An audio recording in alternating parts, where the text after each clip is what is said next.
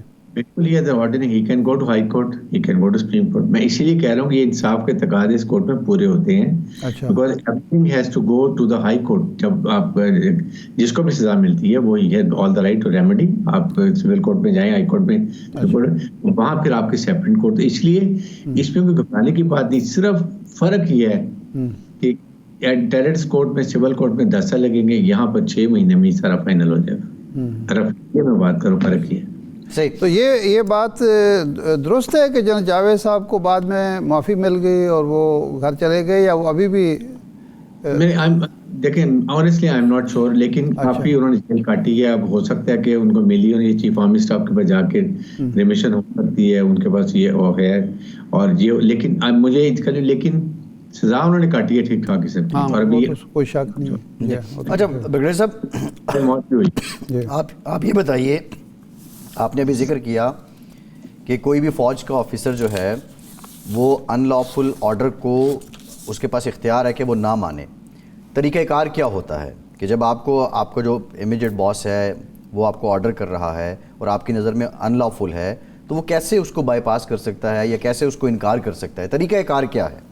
دیکھیں he can just سے کہتے ہیں this is unlawful order, I can't do it. آپ کے سامنے جب ذوالفقار بھٹو میں لاہور میں فائرنگ کا وقت ہو، 2-3 بریگیڈیئر نیاز سے اور تھے، انہوں نے دے ریفیوز.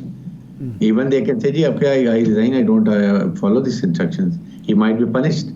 اور وہ ہو سکتا ہے کہ یہ وہ بات نہیں، لیکن اگر انہوں نے ایک آئین کے مطابق، اپنے ضمیر کے مطابق، قانون کے مطابق غیر قانونی حکم ماننے سے انکار کر، لیکن ان کو ریٹائر کر دیا گیا، پھر سزا کس چیز کی دی جاتی ہے؟ نہیں، وہ انہوں نے خود انہوں نے میں ریزائن کر رہا ہوں کہ میں نے نہیں، آئی ڈونٹ وانٹ سرو، کیونکہ مجھے آرڈر ہے، میں نہیں کرنا چاہتا اور مجھے ریزائن کر دیں. آج کو resignations, that's what they went. Otherwise آپ کو یہ ہوگا کہ اگر ایسی بات ہوگی آپ کو پروموٹ نہیں کریں گے، نیکسٹ آپ کو اسٹیج پہ رکھیں گے کہ جی دیکھتے افسر کے یہ ایسے بات کو تو ڈسپلن نہیں ہے یا یہ اور ان میں کوئی خامی ہے، اس وجہ سے ہو سکتا ہے. لیکن جنرلی فوج میں غلط آرڈرز ہوتے ہی نہیں ہیں. فوج بڑے سوچ سمجھ کے آرڈر دیے جاتے ہیں. ایون وین یو گو، ابھی آپ کے سامنے فوج 245 کے تحت اسلام آباد میں آئی تھی، they only went for protection of important installation, تنصیبات important, president house, prime minister house, senate, national assembly, supreme court of Pakistan, یہ پی ٹی وی، ایسی جگہوں کے لیے آتی ہے فوج. فوج وہاں پہ گولی نہیں چلاتی ہے. یاد رکھیں، میں آئی کین واچ کہ ایک بلٹ بھی فوج نے نہیں فائر کی ہوگی. اگر کوئی فائرنگ ہوئی ہے، کوئی بات ہوئی ہے، it should be civil armed forces, not فوج. جی ٹھیک، بہت شکریہ بریگیڈیئر ریٹائرڈ حارث نواز صاحب، آپ موجود تھے. ایک بریک کے بعد واپس آئیں گے، ہمارے ساتھ رہیے.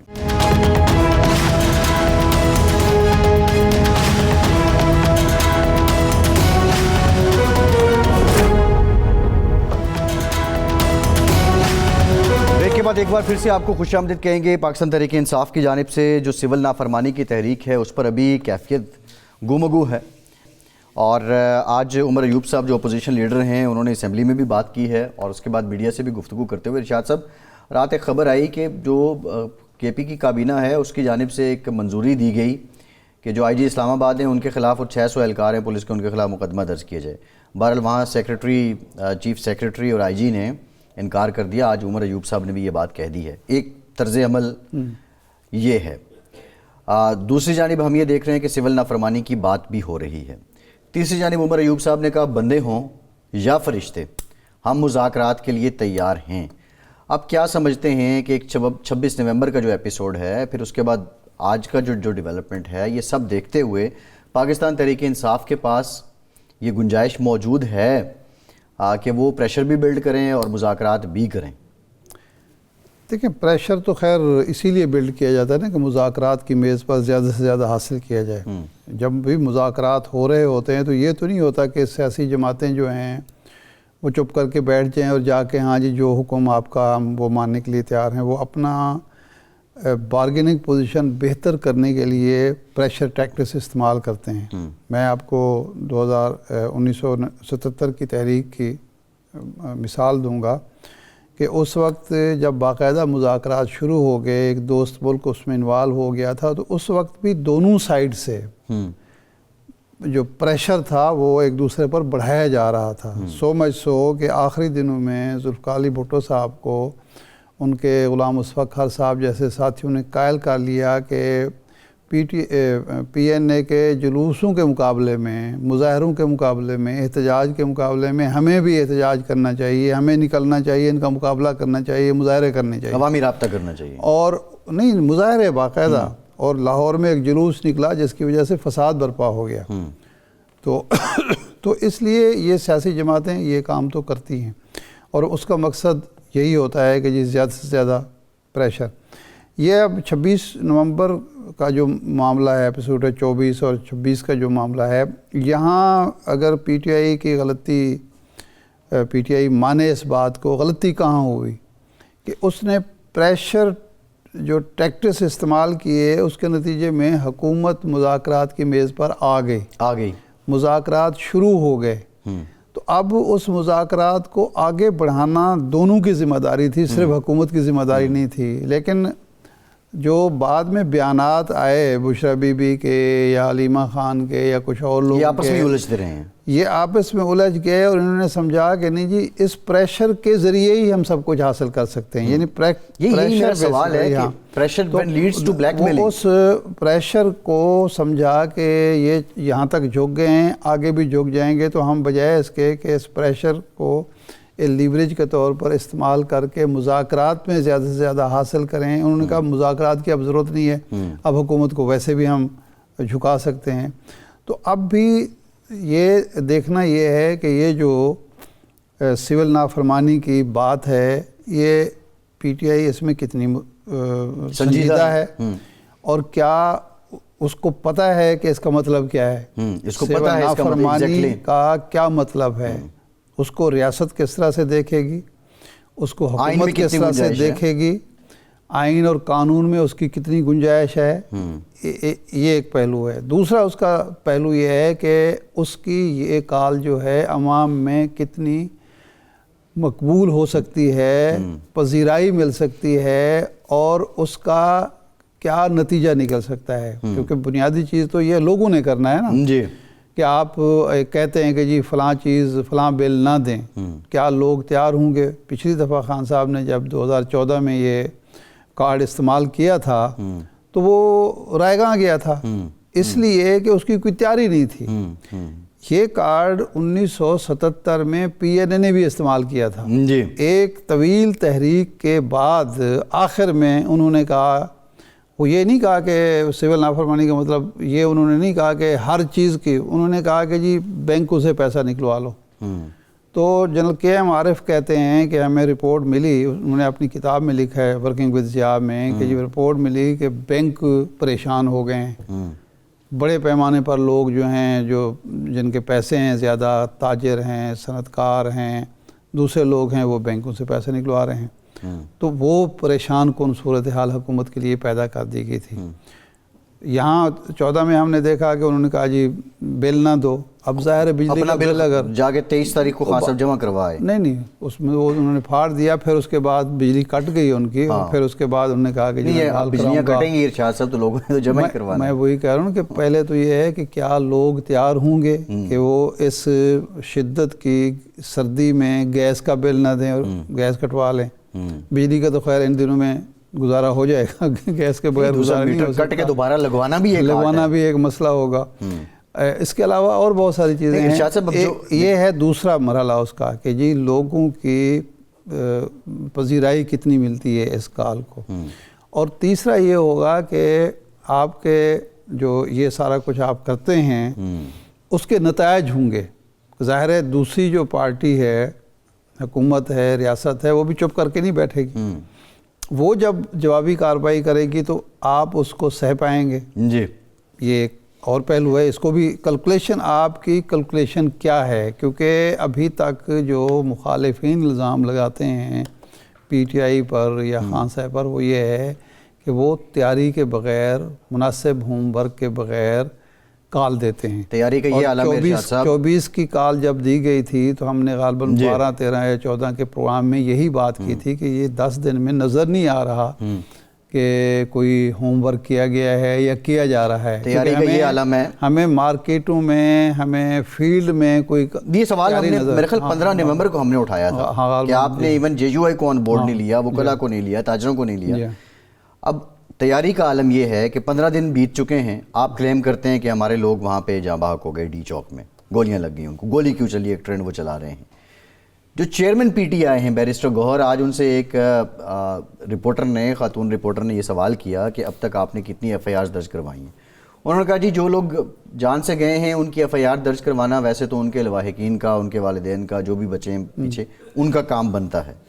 ہماری جو قانونی ٹیم ہے وہ اس سلسلے میں تیاری کر رہی ہے. اب بنیادی طور پہ ایک جانب آپ نے اتنا بہت بڑے پیمانے پہ لوگوں کو یہ بات پھیلا رہے ہیں کہ گولی چلی، ہمارے لوگ جان سے گئے.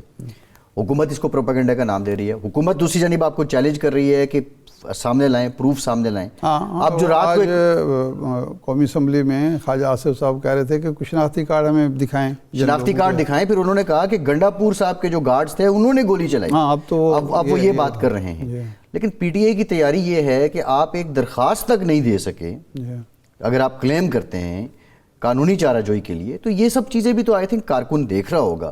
کیا کارکن اس دلاسے پہ رہے گا؟ میں نے وہی عرض کیا ہے نا کہ کیا یہ پہلی بات تو یہ ہے کہ یہ جو تاریخ دے رہے ہیں واؤڈا صاحب، یہ تاریخ تو انہوں نے تاریخ تو اناؤنس نہیں کی. انہوں نے ایک آپشن کے طور پر آئیڈیا جو ہے وہ فلوٹ کیا ہے کہ جی یہ بھی ہو سکتا ہے، اور ہو سکتا ہے ٹیسٹر لگا رہے ہیں، وہ ٹیسٹر لگا رہے ہوں. لیکن اگر تاریخ اناؤنس ہوتی ہے تو جو اس کے لوازمات ہیں وہ پورے کیے جا رہے ہیں یا نہیں. اور سب سے بڑا سوال جو ہے وہ یہ ہے کہ کیا پاکستانی قوم جو ہے اس سٹیج پر، جبکہ زیادہ تر 60-70% لوگ تو بدحال ہیں، ان کے لیے تو بجلی کے گیس کا، بجلی کا کنیکشن جاری رکھنا اور اس کا بل دینا مشکل ہو رہا ہے. تو اس صورت میں یہ میں ایک مثال دے رہا ہوں، اور بہت ساری چیزیں ہیں تو وہ کر سکتے ہیں. یہ بنیادی چیز ہے. اور تیسرا یہ ہے کہ جب آپ نے مذاکرات کے لیے آمادگی ظاہر کر دی، پہلے تو آپ تیار نہیں تھے، اب آپ مذاکرات کے لیے تیار ہو گئے ہیں تو آپ مذاکرات کریں. اور حکومت کا یہ جو پروپیگنڈا سمجھ لیں یا الزام سمجھ لیں یا نیریٹو سمجھ لیں کہ جی آپ بیسیکلی مذاکرات کرنا ہی نہیں چاہتے، آپ سیریس ہی نہیں مذاکرات میں، تو ان کا وہ اس نیریٹو کو ناکام بنائیں، اس پروپیگنڈے کی نفی کریں کہ جی ہم تو تیار ہیں مذاکرات. کمیٹی بنا دی ہے ہم نے، کمیٹی بنا دی ہے، آپ دیکھ لیں. آپ کمیٹی اناؤنس کر دیں. ہاں، کمیٹی اناؤنس کرنے کے علاوہ آپ باقاعدہ وزیر اعظم سے کہیں، آپ کے آج اسمبلی کا اجلاس چل رہا ہے اس میں آپ کہیں کہ لیں جی ہم اب تیار ہیں مذاکرات کے لیے، یہ ہمارا ایجنڈا پوائنٹس ہیں تو ہم آئیں. اب اس کے بعد حکومت اگر نہیں کرے گی تو پھر آپ کے پاس ایک جسٹیفیکیشن ہوگی کہ جی ہم پہلے ہم پر الزام لگتا تھا کہ جی ہم تیار نہیں ہیں، اب ہم تیار ہو گئے ہیں تو حکومت جو ہے ہماری. بالکل ٹھیک ہے. شاہ صاحب، آج آپ نے فیصل واؤڈا صاحب کا ذکر کیا. واؤڈا صاحب فرماتے ہیں آج جو یہ خبر سامنے آئی کہ چارج شیٹ جو ہے وہ دے دی گئی فیض حمید صاحب کو، اس کے بعد فیصل واؤڈا صاحب میں ایک ٹی وی چینل پہ ان کو سن رہا تھا، وہ یہ فرما رہے تھے کہ علی امین گنڈا پور اور بشرا بی بی جیسے ہواری خود بچ نکلتے ہیں، بندہ پھنسا جاتے ہیں. وہ کئی دنوں سے یہ بات کر بھی رہے ہیں کہ بانی پی ٹی آئی کی جان کو ان کے ہواریوں سے خطرہ ہے اور میں ان کی جان بچانا چاہتا ہوں. اب سے کچھ دن پہلے 1-1.5 ہفتے سے ایک اور بھی بات چل رہی تھی، تھیوری چل رہی تھی، قومی حکومت والی بات ہو رہی تھی. کچھ لوگوں کا یہ بھی کہنا تھا کہ شاید پیپلز پارٹی اور پی ٹی آئی میں کوئی لائن سیدھی ہو رہی ہے. لیکن واؤڈا صاحب جو بات کر رہے ہیں اس کے بعد جو آج کی ڈیولپمنٹ ہے تو وہ آپ کی سمجھ میں کیا آتی ہے؟ واؤڈا صاحب کی باتیں آپ کی دانش میں سمجھ آ رہی ہیں کہ وہ کہنا کیا چاہ رہے ہیں؟ دیکھیں، دو چیزیں ہیں. ایک تو واؤڈا صاحب جو ہیں، ایک تو وہ جو باتیں عام طور پر کرتے ہیں ان سے اب حکومت بھی اگر خوف زدہ ہے تو ہم آپ کیا ہیں، کیونکہ حکومت والے بھی کوئی، یعنی انہوں نے کل پرسوں پچھلے ایک ہفتے میں جو حکومت کی بھاد اڑائی ہے تو کسی نے اس کا جواب نہیں دیا. یعنی رانا ثناء اللہ صاحب جیسا بندہ بھی جو ہے وہ جو بلنٹ جس کو کہا جاتا ہے وہ بھی ٹال مٹول کر کے ادھر ادھر سے گزر جاتے ہیں. تو اب ہم اس پر کیا تبصرہ کریں کہ بھئی اس میں کتنی سچائی ہے, وہ کتنا پروپیگنڈا کر رہے ہیں, وہ کس کے کہنے پر کیوں یہ باتیں کر رہے ہیں, وہ اچانک ان کی عمران خان کے ساتھ ہمدردی کیسے جاگ پڑی ہے. یہ چیزیں ایسی ہیں جس پر میرا خیال ہم کیا کامنٹس کر سکتے ہیں, کیونکہ لیکن جو وہ باتیں کر رہے ہیں ارشاد صاحب, اچھا اس پہ جو قومی حکومت والی بات جو ہے, اس پر فواد چودھری صاحب نے بھی ایک آئیڈیا پیش کیا ہے. وہ یہ کہتے ہیں کہ 2 نمائندے ہوں, مسلم لیگ نون, پیپلز پارٹی اور پی ٹی آئی, وہ جن کو نواز شریف صاحب, عمران خان صاحب اور زرداری صاحب نامزد کریں اور وہ حکومت بنائی جائے. یہ صوبائی حکومتیں سب کی موجود رہیں تاکہ ساری سیاسی جماعتوں کو کام کرنے کا, اپنے اپنے حلقہ اثر میں کام کرنے کا موقع ملے. 9 مہینے تک یہ حکومت جو ہے معیشت ٹھیک کرے, آئی ایم ایف کے جو تقاضے ہیں وہ پورے کرے, جتنا ہو سکتا ہے نا. ایک بنیاد رکھنی ہوتی ہے نا, اس کے لیے تو آپ کو 100 سال چاہیے نا. اچھا اس کے بعد آئی ایم ایف کے جو چیزیں ہیں ان کو سٹریم لائن کریں, سیاست میں جو تلخی پیدا ہو چکی ہے اس کو ختم کریں. جب ایک ہی حکومت میں بیٹھے ہوں گے تو وہ سیاسی تلخی کم ہوگی. 9 مہینے کے بعد وہ حکومت اعلان کرے 3 ماہ کے لیے کہ الیکشن میں 3 ماہ کی مدت چونکہ ہوگی درکار ہوگی, تو الیکشن 1 سال میں ہو جائیں. اس دوران الیکشن کمیشن اور باقی جو ادارے ہیں ان کی اوور ہالنگ کی جائے تاکہ فیئر اینڈ فری الیکشن ہو سکے. شاہ صاحب ویسے یہ جو لیکن جی 9 مہینے کی بات کر رہے ہیں نا, یہ کوئی قابل عمل لگتی نہیں ہے. اس کی ریزن یہ ہے کہ ہم سٹینڈ بائی ایگریمنٹ میں گئے تھے, نگراں حکومت جب آئی تھی, ہم نے پی آئی اے کی نشکاری کرنی تھی, ہم نے دیگر ایس او ایس کی کرنی تھی, وہ ہم ابھی تک نہیں کر پائے ہیں. تو معاشی بنیاد 9 مہینے میں نہیں ڈل سکتی ہے. نہیں دیکھیں وہ سٹریم لائن کرنا ہے. باقی تو اگلی حکومت کس لیے آئے گی پھر, اگر سارا کچھ تسلسل کہاں رہتا ہے. بھئی یہ حکومت کون سا پالیسیوں کا تسلسل ہو رہا ہے. بات یہ ہے کہ اگر یہ میں تو ان کی تجویز دے رہا ہوں, اس کے اعتراضات اس پر جو ہوتے ہیں, یا وہ مثال کے طور پر سب سے بڑا اعتراض تو یہ ہوگا کہ مسلم لیگ نون نے اور پیپلز پارٹی نے مل جل کر ایک چیئرمین نائب لگائے. بعد میں دونوں روتے نظر آئے کہ جناب یہ تو ہمیں ہی پڑ گئے, سب کو جیلوں میں ڈال دیا انہوں نے. الیکشن کمیشن جناب پی ٹی آئی صاحبہ نے اور فواد چودھری صاحب کی حکومت نے چیف الیکشن کمشنر لگائے, اور اس کے بعد آج تک رو رہے ہیں کہ جناب یہ تو ہمیں پڑ گئے اور ہمارا ستیہ ناش کر دیا. فواد چودھری صاحب جو ہیں وہ, لیکن بہرحال ان کی ایک تجویز ہے, وہ سیاستدان بھی رہے, وہ وکیل بھی ہیں, وہ صحافی بھی رہے, تو وہ ظاہر اپنے آپ انٹیکٹ رکھا ہوا ہے. اس طرح جو بھی ہے لیکن تجویز انہوں نے دی ہے. ہاں تجویز انہوں نے دی ہے. ایک بریک کے بعد واپس آتے ہیں, ہمارے ساتھ رہیے.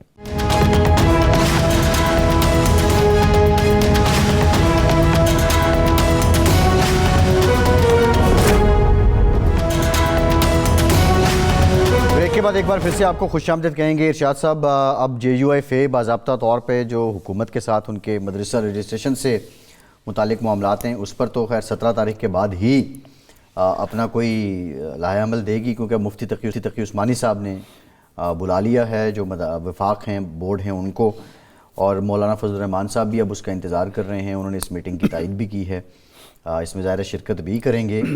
جو مومنٹم کل تک جے یو آئی بنا گئی تھی, آپ سمجھتے ہیں کہ یہ 17 تاریخ کا حکومت کو ایک ٹائم مل گیا ہے اور حکومت اس دوران کچھ مینیج بھی کر سکتی ہے, مولانا کو راضی بھی کر سکتی ہے, اور مولانا جو کل تک ایک طرح سے ہردرم ہو چکے تھے کہ اب کوئی تجویز نہیں مانی جائے گی, فلیکسیبلٹی کیا وہ شو کریں گے, یا مولانا کو جواز چاہیے کہ اسلام آباد پہنچنا ہے؟ دیکھیں 2 کام ہوئے ہیں. ایک تو مولانا ورسز مولاناز, کل جو علماء کو بٹھایا ہے اب ان کا بھی وزن کم نہیں ہے. اگر ادھر 5 وفاق ہیں تو ادھر 10 وفاق ہیں. ادھر مولانا فضل الرحمان صاحب اور ان کی جماعت ہے, اور مفتی تقی عثمانی صاحب ہیں. اگر مفتی منیب الرحمان صاحب بھی ان کے ساتھ کھڑے ہوتے ہیں اور ساجد میر صاحب بھی ان کے ساتھ کھڑے ہوتے ہیں, تو ادھر بھی جو بڑے نام ہیں وہ سارے کے سارے ہیں. اب یہ تو مولانا نے دانائی کی کہ انہوں نے اشرفی صاحب کا, طاہر اشرفی کا نام لیا.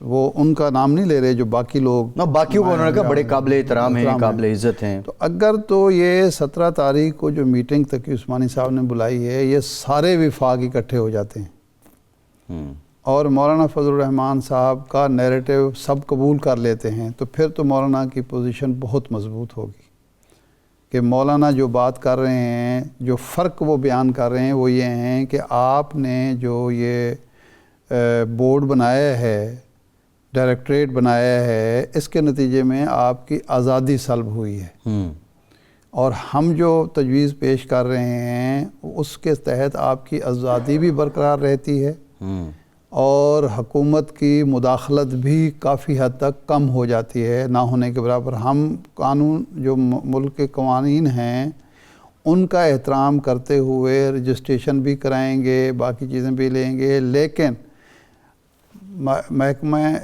وزارت تعلیم کے ماتحت یہ ادارے نہیں ہوں گے، کسی ڈائریکٹریٹ کے تحت نہیں ہوں گے. صرف رجسٹریشن وہ کرائیں گے این جی او کے طور پر، جس طرح این جی او کسی کے ماتحت نہیں ہوتی، کسی کو جواب لیکن سوسائٹیز ایکٹ تو وزارت صنعت کے ہے نا، حکومت کا عمل دخل تو ہوگا اس میں. نہیں، سوسائٹیز ایکٹ کے تحت رجسٹریشن ہوگی. ہاں نہیں، ظاہر ہے وہ بھی کسی منسٹری کے انڈر آئے گا نا. نہیں، فرق یہ ہے کہ آپ جب این جی او رجسٹر کراتے ہیں وہ سوشل ویلفیئر یا سوسائٹیز ایکٹ کے تحت ہوتی ہے، اس میں وزارت صنعت یا سوشل ویلفیئر کی وزارت یا کسی کا عمل دخل نہیں ہوتا، وہ صرف رجسٹریشن ہوتی ہے، اس کے آپ تقاضے پورے کرتے ہیں، آپ رجسٹر ہو جاتے ہیں، آپ ادارہ چلا رہے ہوتے ہیں. ادھر ایک بورڈ ڈائریکٹریٹ ہے جس کے آپ ماتحت ہو جاتے ہیں، آپ کے وہ حسابات چیک کرتا ہے، وہاں حساب چیک ہے. نہیں کیا یہ آڈٹ سے بھاگنا چاہ رہے ہیں؟ وہاں آپ آڈٹ کراتے ہیں خود کسی بھی پرائیویٹ کمپنی سے، اور وہ آڈٹ رپورٹ بھیج دیتے ہیں. یہاں آپ کو آڈٹ جو ہے وہ ادارہ کرے گا. ٹھیک ہے، ڈی جی آر ای کرے گا. ڈی جی آر ای آپ کا آڈٹ کرے گا. آپ کا ایک شورا ہوگی، آپ اس کو ساری تفصیلات پیش کریں گے کہ جی کتنے ہم نے داخلے کیے، ہمارا کتنا اخراجات ہیں، یہ وہ سر. وہاں یہ صورت نہیں ہے. یہ ایک جو فرق ہے نا، اب دیکھنا یہ ہے کہ یہ 10 بورڈ کل تک تو اور آج تک تو یہ اس تصور کی یا اس آئیڈیا کی مخالفت کر رہے ہیں جو مولانا فضل الرحمان پیش کر رہے ہیں. لیکن کیا 17 کو یہ اس کا حصہ ہوں گے اس میٹنگ کا یا نہیں ہوں گے؟ صحیح. اگر ہوتے ہیں حصہ تو ایک اور نتیجہ نکلے گا، اگر نہیں ہوتے ہیں یا آمنے سامنے آتے ہیں تو نتیجہ ایک اور نکلے گا. لیکن اس کے نتیجے میں اگر یہ حکومت کوئی مذاکرات نہیں کرتی مولانا فضل الرحمان صاحب سے یا ان کی بات نہیں مانی جاتی اور وہ ان 5 وفاق جو ہیں یا بورڈ جو ہیں ان کو ساتھ لے کے نکل پڑتے ہیں تو پھر حکومت کے لیے مشکلات. اچھا ارشاد صاحب، دوسری جو بنیادی اہم بات ہے کہ پاکستان تحریک انصاف اس ضمن میں خاموش ہے. وہ مولانا کی بات کی تائید کرتے نظر نہیں آ رہے اور حکومت کی مخالفت میں بھی بات کرتے نہیں آ رہے. ظاہر ہے میجر اپوزیشن پارٹی تو وہی ہے. نہیں، ایک ایشو اور بھی ہے نا. پی ٹی آئی کی مشکل یہ ہے کہ یہ جو ایگریمنٹ ہے وہ انہوں نے ایگریمنٹ ہے وہ پی ٹی آئی اس سے تو پیچھے نہیں ہٹ سکتی. اس سے پیچھے نہیں ہٹ سکتی. دوسرا ارشاد صاحب، آپ کو یاد ہوگا کہ یہ تمام معاملات طے ہوئے تھے جب نیشنل ایکشن پلان بنا تھا. یہ نیشنل ایکشن پلان میں تھا کہ مدارس کی رجسٹریشن ہوگی، اور کل آپ بھی بات کر رہ تھے کہ بلیغ الرحمان صاحب جب منسٹر فار ایجوکیشن تھے وفاق میں 16-17 میں، تب یہ سلسلے شروع ہوئے. پی ٹی آئی نے اس کو کیا، اب پالیسی ایک کنسسٹنٹلی جاری رہی.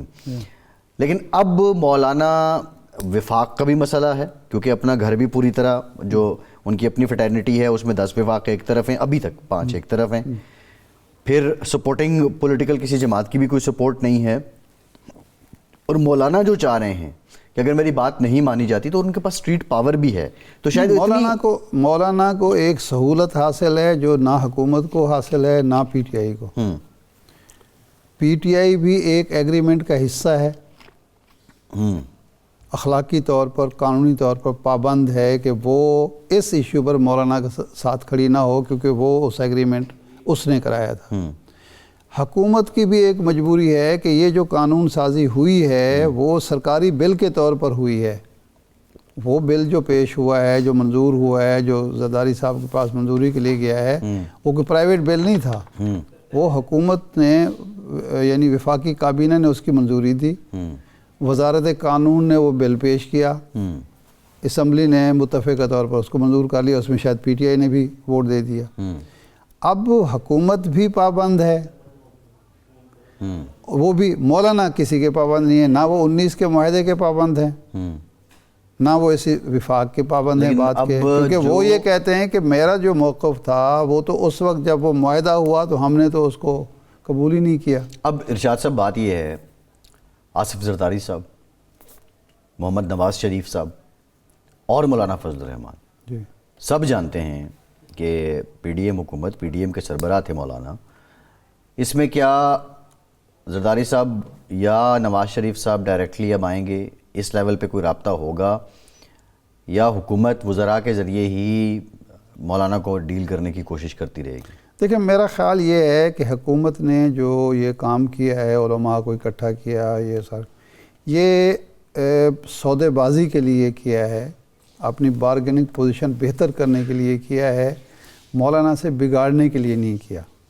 وہ افورڈ نہیں کرتی، اور جو رپورٹ ہوا ہے شہباز شریف صاحب کے اور نواز شریف صاحب کی جو ملاقات سنڈے کو ہوئی، تو اس سے بھی یہی رپورٹ ہوا کہ نواز شریف صاحب نے کہا کہ مولانا کو راضی کریں، مولانا کو راضی کیا جائے گا۔ یہ بھی سنا ہے کہ شہباز شریف صاحب کو انہوں نے یہ بھی کہا کہ اب یکسو ہو کے ایک ہی طرف لگیں، اتحادی جو ہیں ان پہ بھی دھیان دیں، ان کے بھی شکوے آ رہے ہیں۔ ٹھیک ہے ارشاد صاحب، پروگرام کا ٹائم ختم ہو گیا، آپ کا آج کے پروگرام سے اتنا ہی، اجازت دیجیے۔